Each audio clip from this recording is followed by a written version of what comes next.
हर महादेव जी, राधे राधे। आज मैं और एक स्टोरी के साथ आई हूँ, मतलब शिव चर्चा के साथ आई हूँ आप लोग को बताने के लिए। तो हमारे महादेव को प्रणाम, हमारी माता पार्वती को प्रणाम, जितने हमारे गुरु बहना और गुरु बहन भाई है सभी को प्रणाम। तो ये एक कहानी है चिड़िया की, जो मंदिर के वहाँ रहती है और शिव का भक्त है। तो चलिए चालू करती हूँ मैं ये कहानी। तो एक चिड़िया थी, वो मंदिर के बगल वाले पेड़ पे बैठ के वो महादेव की बहुत बड़ी भक्त थी और मंदिर के ही पेड़ पे बैठ के उनका जाप करती रहती थी।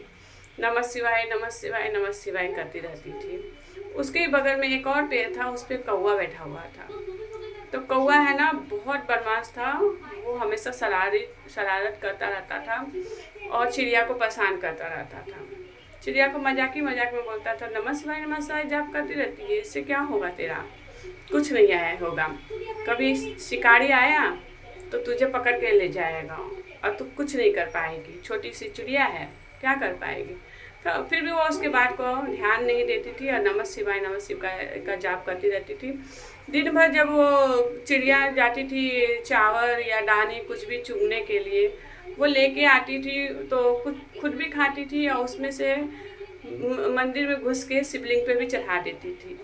वो इतनी बड़ी भक्त थी कि रोज जो चीज़ लेके आती थी वो चीज़ जाके महादेव पर भी अर्पित कर देती थी और अपने फिर घोंसले में बैठ के नमः शिवाय का जाप करती थी।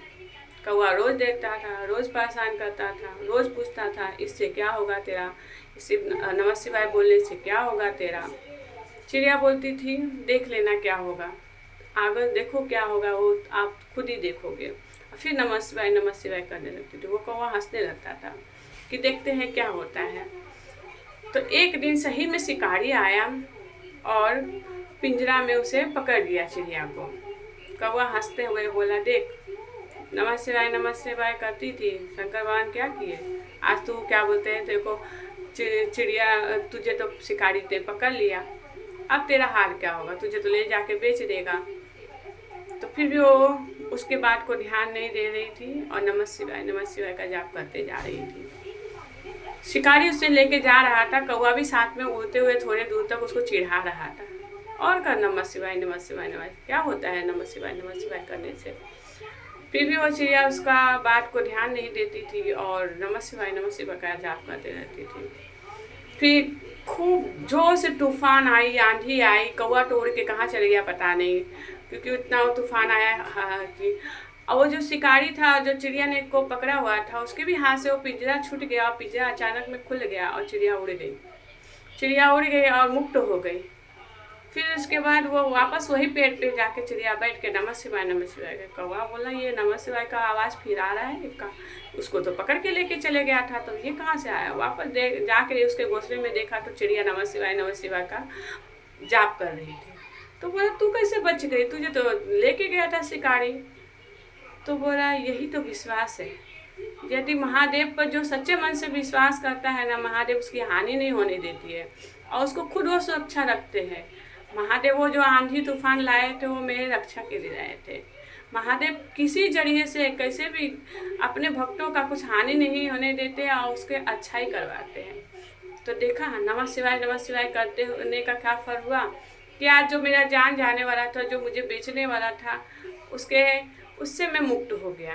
तो पता चला नमः शिवाय जाप करने से क्या होता है, कौवे की भी अकल खुली और उसे भी विश्वास हो गया कि शंकर भगवान के जाप से पूजा से कभी भी हानि नहीं होती है, हमेशा फ़ायदा ही होता है। हाँ, ये है कि जल्दी नहीं होता है, लेट से होता है, मगर कभी ना कभी होता ही है। तो जितने मेरे गुरु भाई और गुरु बहना है, जिन्हें ये स्टोरी अच्छी लगे, प्लीज़ वो कमेंट भी कर देना और शेयर भी कर देना मेरे इस वीडियो को, कि इसी तरह मैं आपके लिए अच्छी कथा और कहानी लेके आया करूँ। चलिए आज के लिए मेरा ये शिव चर्चा इधर के लिए समाप्त करती हूँ।